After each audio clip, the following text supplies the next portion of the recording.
3, 2, 1. Dre, Kenapa kayak Sya? aku lagi butuh Sumpah. teman deep talk deh. Ya ampun, kamu kenapa memang? Gak tahu nih, kayak ada masalah yang berat sekali, bikin aku stres. Jadi aku butuh untuk mengungkapkan. Untuk deep langsung talk. ayo diungkapkan ya. Jadi gini Dre.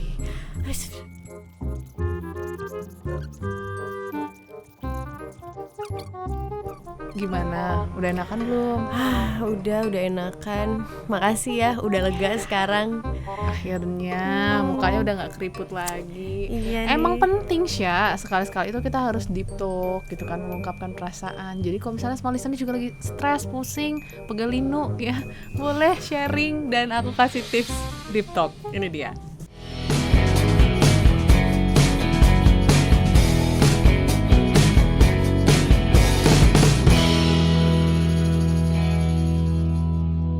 Kita hari ini bahas soal deep talk loh, dimana ini merupakan sebuah pembicaraan yang lebih sensitif, lebih intim, lebih deket lagi sama orang yang kita percaya. Tapi ada yang satu yang menjadi pertanyaan aku ya, emang kalau pegelinu bisa disembuhkan sama deep talk, Bun? Bisa, karena kan kalau orang-orang yang lagi stres gitu kan, itu kan banyak overthinking kan. Oh iya, Biasanya benar-benar. tuh overthinking tuh diem duduk atau tiduran, jadi suka pegelinu. Oh iya bener, gitu. sakit badan Iya, ya. itu efek panjangnya, Iya, efek panjangnya. overthinking. Bisa, gitu. bisa. Selain deep talk, kamu juga harus di boosting pakai jamu sebenarnya. Iya, sama urut ke mbok. Bener. Siapa? Mbok-mbok kalian deh. Yes. Oke, hari ini kita bahas tentang deep talk. Ini mungkin jadi isu yang seru banget ya, dikit-dikit deep talk, Bener. deep talk gitu di sosmed. Karena ini kayaknya ditemukan di mana-mana. Bener. Gak cuma di sosmed tapi juga di pergaulan kita kayak biasanya gitu kan.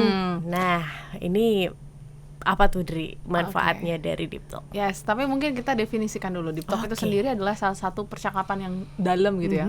Deep, dalam banget, kayak bukan cuma ngobrol kamu hari ini gimana? Apa kabarnya? Hari Kemudian ini ke kantor jam berapa? Iya gitu doang, enggak, tapi lebih mendalam, lebih kayak ngomongin tentang masalah hidup atau mungkin pandangan ke depan, tujuan hidup, goals yang ingin kamu capai dan lain sebagainya, yang benar-benar sangat mengorek ke dalam, ke palung, ke terus dalam banget bener, gitu ya. bahkan sampai hal-hal sensitif juga Yes. bisa dibahas ya di dalam deep talk itu, yang mungkin kamu nggak pernah bahas itu sama orang lain atau sama banyak orang, tapi kamu cuma bahas sama orang-orang tertentu aja. Yes, contohnya ke keluarga, ke pasangan, ke sahabat gitu ya. Tapi memang biasanya kalau kita ngelakuin deep talk itu ke orang-orang yang udah ada hubungan dekat dulu, karena kan ngomongnya tentang hal-hal yang sangat intimate gitu ya, kayak visi misi hidup gitu mungkin. Bener. Itu kan mungkin hanya bisa kita percaya ke orang-orang yang terdekat. Benar, gitu. karena nggak semua orang bisa menerima. Yes. Kadang-kadang gitu kan. Aha. Nah, jadi ini salah satu juga manfaat deep talk smart listeners, Oke. yaitu bisa membuat kamu punya hubungan yang lebih baik, karena ketika kamu bisa menerima deep talk itu, kamu tuh bisa lebih mengenal orang tersebut. Orang tersebut juga bisa mengenal kamu lebih dalam. Karena namanya deep ya kan, terdalam. Jadi ya kalian bisa saling memahami. Yes, karena kadang ada beberapa hal yang mungkin nggak kelihatan dari luar gitu ya, harus bisa disampaikan ke orang-orang, dari orang tersebut gitu secara langsung. Jadi kita bisa mengenali hal itu gitu. Yang kedua, kita juga ternyata bisa nih lebih meningkatkan empati kita ke orang-orang yang mungkin kita melakukan deep talk ya bersama beliau gitu. Terus juga bisa melihat sudut pandang, perasaan, banyaklah di dalamnya Jadi lebih sisi-sisi timbul emosional. empati ya sama Benar orang banget. tersebut. Oke. Gitu. Kemudian juga karena banyak obrolan-obrolan yang dalam itu, kadang-kadang kita ini menemukan sesuatu yang miss. Oh my god. Wow. Kayak sesuatu yang mengesankan bahwa kok bisa ya orang ini mikirnya sampai sejauh itu atau Iya. sampai sedalam itu. Pada akhirnya itu membuka wawasan baru lagi di diri kita lewat cerita-cerita itu. Yes, ini juga jadi satu hal yang mungkin menjadi pembelajaran kita, si penyampai cerita gitu ya. Kita bisa belajar juga untuk lebih terbuka ke orang, karena ya sebagai makhluk sosial, kayaknya semuanya kalau kita pendem tuh bakal capek, lelah gitu kan. Jadi kita belajar untuk membuka diri, terus juga untuk menerima pandangan orang lain gitu, tidak menjudge apa yang diomongin oleh orang gitu, Sya. Yes, dan ini juga pasti yang nge-relief, ngebuat kamu lebih lega. Dan tadi untuk ajang tidak melepas stres gitu ya. Yes. Karena namanya persoalan hidup kadang-kadang berat gitu kan. Dipikul, udah. Kalau misalnya kita deep talk, kita cerita, ya seenggaknya walaupun mungkin tidak seringan itu, tapi setidaknya kita bisa lebih ringan lah karena sudah diungkapkan dan tidak hanya dipendam. Yes, justru aku pernah bahas di NLP atau apa ya, aku lupa.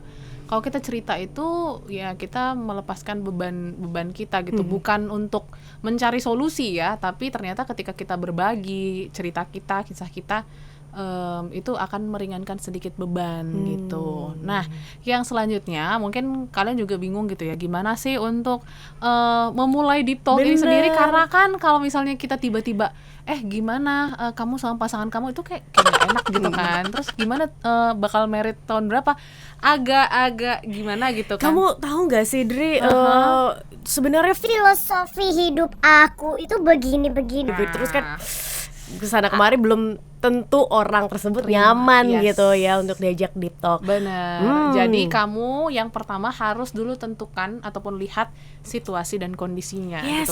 Tempat, waktu itu penting banget. Jangan deep talk di bioskop, di library, di mana ya, di cafe yang sangat berisik banget gitu kan, atau di bar gitu kan, nggak cocok momennya ya. Mungkin kamu bisa pilih di ruang tamu, mungkin di rumah, atau ya di cafe yang cukup cozy dengan musik yang instrumental. Jadi pilih suasana-suasana yang bisa membangun mood itu. Iya, komunikasi yang enak. Jadi jangan sampai terganggu dengan suara-suara bising. Terus waktunya juga jangan terlalu malam banget, takutnya yang dengerin nanti ngantuk. Udah bete, udah mau tidur. Yes. Nah, kalau misalnya juga kamu bareng sama teman-teman kamu, girls night out kayaknya ya, Jamas Dri. party Iya gitu kan, ya. pajas party.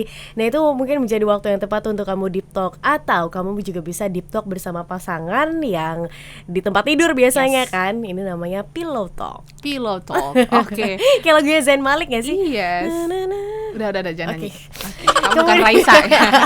Oke, yang berikutnya ini salah satu PR terberat kita untuk menjadi partner deep talk. Yes. Jadi pendengar yang baik. Karena ini kebiasaan orang Indonesia atau orang bule juga ya. Kita tuh kayak ada sisi nggak mau kalah gitu kan. Lu masih mending, gue kemarin lebih bener.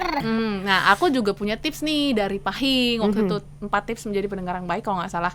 Jadi kadang kan kita ada perasaan kayak kita pengen nyampein perasaan kita juga ya. Jadi ketika kamu menjadi pendengar di dalam deep talk, kamu boleh ngomong tapi nanya terus gitu loh. Jadi penanya ya. Jadi kemarin gimana? Oh, terus perasaan kamu gimana gitu. Untuk ngerem kita cerita gitu. Jadi kita boleh lontarkan pertanyaan-pertanyaan yang bisa menggiring si teman kita cerita. Nanti akan ada masanya dia juga jadi penasaran, gak enak gitu. Iya. Perasaan, gue ditanya terus, gue harus nanya deh. Bener. Gitu.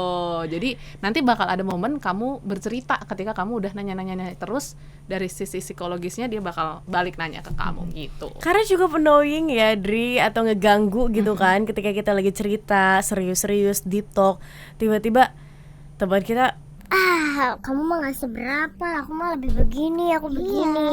atau dia justru yang cerita panjang kali lebar, kita gak yang jadi. mau cerita siapa sih gitu kan. Oh ya, sama satu lagi, kalau misalnya kamu lagi dengerin orang, please handphone ditaruh, fokus, mungkin boleh tatap matanya gitu kan, untuk bisa untuk bikin si pencerita tuh nyaman gitu. Jadi ya memang semua telinga, semua mata kamu tuh tertuju pada beliau gitu, supaya ya nyaman, bisa jadi teman ngobrol yang nyaman gitu. Berarti mendengarkan itu tidak cuma telinga ya Dri ya, Yes. tapi mendengarkan juga dari mata turun ke hati, kemudian dari tangan juga, semua gestur tuh mengarah ke dia. Yes. Dan kalau misalnya kamu mau memulai deep talk, coba diawali dengan hal-hal yang ringan dulu, kemudian nanti baru kamu bisa untuk menceritakan hal-hal yang lebih personal atau lebih mendalam. Jadi kayak ya mungkin diselingi dengan pembicaraan-pembicaraan ringan kayak gimana hari kamu kan, atau ya gimana Bridgingnya ada keluarganya, ya? ada bridgingnya gitu. Terus nanti barulah kita sampai di tahap yang lebih deep lagi, yang hal-hal yang lebih sensitif atau lebih mendalam itu tadi. Dan satu lagi yang nggak boleh dilupain, komunikasi itu nggak hanya berbicara tapi juga ada komunikasi nonverbal alias gesture, ekspresi, atau mungkin ketika si pencerita gitu ya, teman deep talk kamu ini mungkin cerita udah mulai emosi, kamu bisa Ngepok-pok. ngepuk gitu kan, atau mungkin nangis, kamu bisa kasih tisu. Jadi banyak hal yang bisa dilakuin gitu. Bukan cuman kamu nyemangatin aja, tapi dari secara gesture nonverbal kamu juga bisa tunjukin kalau misalnya kamu berempati sama cerita dia gitu. Yes, dan topik-topik hal yang bisa kamu angkat mungkin ya, mungkin dari hal-hal sepele kamu bisa angkat untuk menjadi deep talk kamu bersama dengan teman ataupun bersama pasangan, karena kadang-kadang dari hal-hal sepele itu bisa Masuk ke mengarah dalam. ke hal yang lebih intimate lagi. Yes. Kemudian kamu juga bisa untuk menceritakan diri kamu kepada orang lain, dan juga mungkin kalian saling menceritakan diri kalian masing-masing. Yes, atau mungkin pandangan hidup, tujuan hidup, kayak bener. goals kamu 5 tahun lagi apa. Misalnya kamu pengen punya rumah di Pondok Indah gitu ya. Gimana tuh caranya gitu kan. Terus juga mungkin kamu bisa bercerita tentang pengalaman masa lalu kamu, mungkin sulitnya dulu mencari pekerjaan, atau mungkin membangun perusahaan kamu yang sekarang sudah luar biasa gitu. Jadi banyak hal sebenarnya bisa kamu perbincangkan, atau mungkin masalah keluarga, masalah financial, banyak sih sebenarnya hal-hal. Ataupun ide-ide, terobosan, dan juga minta saran, itu juga bisa menjadi sebuah deep talk yang kamu lakukan. Yes, dan pastinya jangan lupa untuk cari partner deep talk yang tepat gitu ya. Iya. Jangan sampai salah sasaran Bener, gitu. dan terpercaya, nggak Yes. ember. Nanti kamu cerita satu orang lain bikin pengumuman kemana-mana. Jadi ya udahlah, karena ini hal yang sangat intimate dan privately gitu. Oke. Jadi semangat untuk kamu berbagi ke orang-orang yang kamu percayai, dan Jadi pendengar yang baik. yes, bye.